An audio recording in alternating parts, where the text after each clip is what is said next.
Hello, আজকে আপনাদের সামনে হাজির হলাম গোপালের পুরস্কারের বখরা নিয়ে। একবার মহারাজ কৃষ্ণচন্দ্র সভাসদ ও আত্মীয়স্বজন পরিবারবর্গ নিয়ে তার বাগান বাড়িতে আনন্দভোজের বন্দোবস্ত করেছিলেন। মহারাজের ইচ্ছায় সেখানে আজ সারাদিন আমোদ প্রমোদ হবে।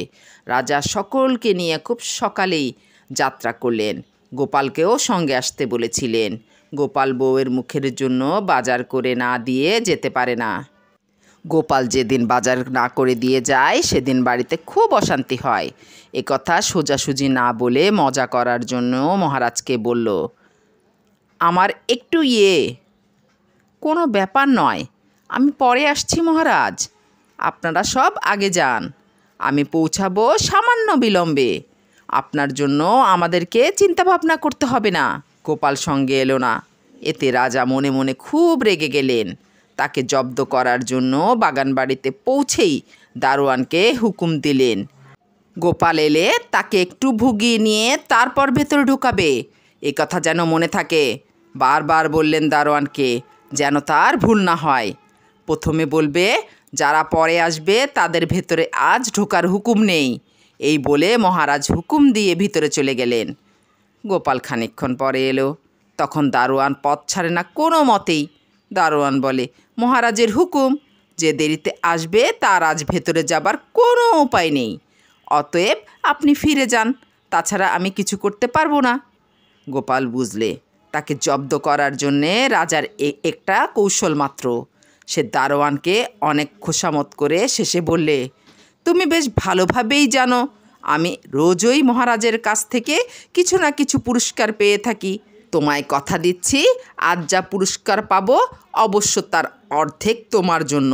দারোয়ান ভাবল, মহারাজ তো গোপালকে ভিতরে যেতে একেবারে বারণ করেন নাই, তবে এ সুযোগটা হারাই কেন?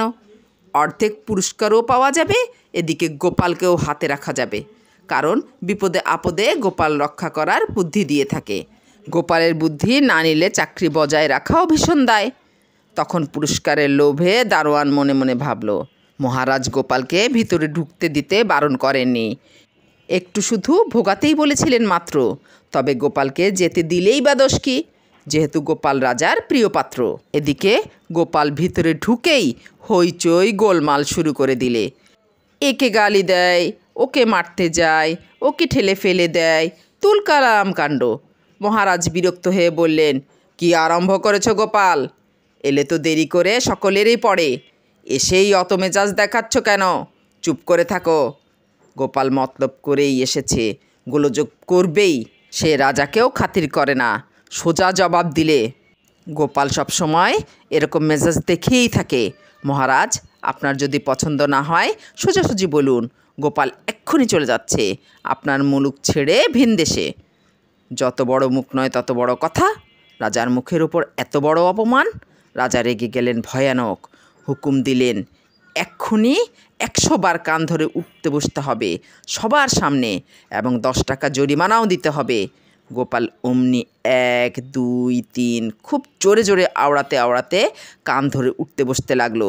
সভা শুদ্ধ লোক হাসাহাসি করে, আর ওর মুখপানে চাইতে লাগলো। হঠাৎ গোপাল কান ধরে উঠা বসা বন্ধ করে দিল এবং বলে উঠল, এই আমি 50 বার উঠেছি বসেছি মহারাজ, এই নিন 5 টাকা। আমার আজকের পুরস্কারের একজন অংশীদার আছে, বাকি 50 বার ও 5 টাকা জরিমানা তার পাওনা মহারাজ। পুরস্কারের অংশীদার? রাজা অবাক হয়ে ব্যাপার জানতে চাইল। গোপাল তখন দারোয়ানের কথা প্রকাশ করে বললে, অর্ধেক পুরস্কার কবুল না হওয়া পর্যন্ত দারোয়ান আমাকে কিছুতেই ভিতরে ঢুকতে দেয়নি। রাজা এ কথা শুনে রেগে উঠলেন। গোপালকে ভোগাবার কথাই তিনি দারোয়ানকে বলেছিলেন। তার কাছে ঘুষ নিতে তো তিনি বলে দেননি।